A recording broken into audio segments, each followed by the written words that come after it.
Welcome to The Explainer. Today, we're diving into a massive historical mystery centered around one of the most famous pieces of art in human history.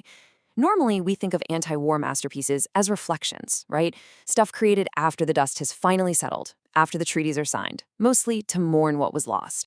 But here is the crazy twist. What if the ultimate symbol of modern warfare's absolute horrors wasn't a reflection at all? What if it was a terrifyingly accurate prediction? I mean, this iconic depiction of civilian chaos, of homes and ordinary lives just being crushed by modern machines, actually debuted while the wider global community was still, well, technically at peace. So, to understand how Pablo Picasso essentially painted the future, we first need to understand the world he was watching tear itself apart. Part 1. Spain before the storm, a nation divided. Okay, so let's rewind a bit to 1936. Spain was a nation completely split down the middle by two very opposing visions of the future. On one side, you've got the Spanish Republic, strongly supported by people pushing for big reforms, democracy, and workers' rights. They wanted a modernized society. But on the exact opposite side, you have the conservatives and nationalists. We're talking military leaders, monarchists, and traditionalists who genuinely feared the country was changing way too fast and wanted to maintain strict order. These competing visions, complete powder keg. And in July 1936, that powder keg absolutely exploded when military officers, eventually led by Francisco Franco, launched a full-blown rebellion against the Republic. Now, while this might look like a strictly internal conflict on paper, it really wasn't. It morphed into a massive proxy war practically overnight. Franco's nationalists get heavy backing from Nazi Germany and fascist Italy. Meanwhile, the Republican government is supported by the Soviet Union and all these foreign volunteers from around the globe. Suddenly, Spain is this brutal testing ground for global ideas. Fascism, communism, democracy, nationalism, all just violently colliding.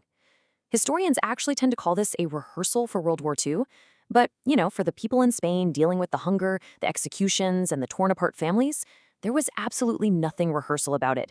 It was a living nightmare. Section 2. The Bombing of Guernica.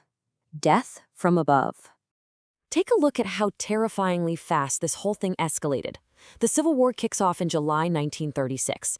Less than a year later, April 26, 1937, Guernica is bombed. This sets off a total chain reaction. You get Picasso's exhibition at the World's Fair later that same year, and boom, that leads right up to the outbreak of global conflict in 1939. It's a really chilling timeline of how quickly the world was just spiraling into a brand new, much darker era of warfare. So what was Guernica? Well, it was this small town in the Basque region of northern Spain. It held a ton of symbolic importance to the Basque people. But, and this is absolutely vital to understand, it was not a military target at all. It was just a town full of ordinary people. And shocker, the bombers deliberately struck on a Monday. Why? Because Monday was market day. They specifically wanted to maximize civilian casualties. German and Italian aircraft basically rained death from the sky, and the town was totally devastated. The real horror here wasn't just the destruction itself. It was the world suddenly realizing what this cold, calculated attack meant for the future of humanity. Section 3. A Canvas of Suffering, Picasso in Paradise. Meanwhile, hundreds of miles away from all those burning buildings, an artist is watching this unfold in sheer agony. By this point, Pablo Picasso is already world famous, living safely over in Paris. He obviously wasn't a soldier on the front lines, but he was Spanish, and seeing his homeland tear itself apart was destroying him. Right around this time, the 1937 Paris World's Fair is gearing up. And this wasn't just some local art show. It was a massive, global stage where countries flex their cultural and technological muscles. The Spanish Republican government actually comes to Picasso and commissions him to create a massive mural for their pavilion. Their goal? To boldly show the world the absolute suffering happening inside their borders. Picasso says yes, but then he's totally stuck. He literally stands in front of this giant blank canvas for weeks, just struggling to figure out a theme that could truly capture that level of pain. And then he reads the newspapers. When the horrific reports of what happened to that small non-military Basque town reach him, it's like a switch flipped in a single afternoon. He had his subject. He wasn't going to paint some glorious, triumphant symbol of Spain. No, he was going to paint the raw, unvarnished agony of innocent civilians caught in the crossfire. Section 4. Art without war heroes. The twist. Now, this is where Picasso completely shatters the historical mold. Think about what people expected back then. If you're walking into a national pavilion at a 1930s World's Fair, you expect a political war mural to look a very specific way. You expect gleaming weapons, proud generals sitting on horseback, crisp uniforms, waving flags. You expect a very clear good guy defeating a clear bad guy in some glorious battlefield victory. Basically, you expect a piece of propaganda telling you exactly who to root for. But Picasso, he gives them absolutely none of that. Instead of glory, you get broken bodies and screaming faces. And notice the colors, or really the lack of them. The mural is painted almost entirely in black, white, and gray.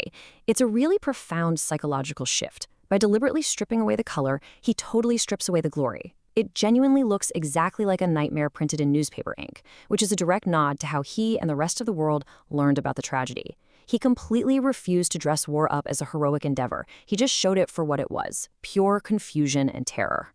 And that's exactly why this painting hits so hard, no matter who or where you are. Look at the elements he chose to focus on. Pure vulnerability, a wounded horse, a bull, overwhelming chaos just crushing ordinary everyday life. But here is the real kicker. There's not a single clear enemy soldier in the entire painting. By completely removing the soldiers and just focusing entirely on terrified civilians and broken animals, Picasso isn't telling you what political thoughts to have. He's simply forcing you to feel the horror. It wasn't just about the town of Guernica anymore. It became this universal statement about what happens to human beings when machines and violence crush the ordinary world. Section 5. An unheeded global warning, the prophecy. So, when this massive mural is finally unveiled in 1937, it kind of confused some people. A lot of critics wanted something way more direct. But the core lesson Picasso captured was undeniably clear. In the future, war would not stay on the battlefield. In older wars, armies faced off out in open fields. Guernica was telling the world something much darker. Modern machinery meant that terror was coming from the sky. It's going to hit markets, it's going to hit towns, and it's going to hit innocent families right in their own homes. 2 years.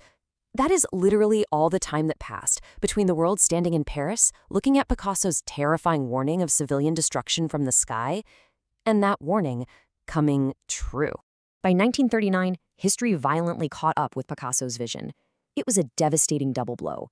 Inside Spain, Francisco Franco wins the Civil War, which plunges the country into decades of strict dictatorship. And outside Spain, the entire globe plunges straight into World War II, the exact kind of nightmare Picasso warned us about. Entire cities being bombed from the air, civilians becoming the primary targets. That became the defining horror of the modern age across Europe and Asia. So the painting was no longer just a reaction. It was a fully fulfilled prophecy. Today, Guernica's legacy is just massive. It evolved into the ultimate universal symbol of anti-war sentiment, but it's also this incredibly poignant symbol of exile and memory. Picasso famously flat-out refused to let the painting return to Spain as long as Franco was in power. So it lived outside the country for many years, a really powerful act of resistance, only going back home after Spain finally moved away from the dictatorship. The actual bombing of Guernica only lasted a short time, but Picasso ensured the memory of it would last for generations. The world stared right at this warning in 1937, and yet, 2 years later, they went to war anyway. Which really makes you wonder, will we recognize the next warning before it's too late? Art has this incredible, unmatched power to show us the absolute worst of what we are capable of. But man, we really don't always listen, do we? Keep that question in mind as you look at the world today. Thanks so much for joining me for this explainer, and I will see you in the next one.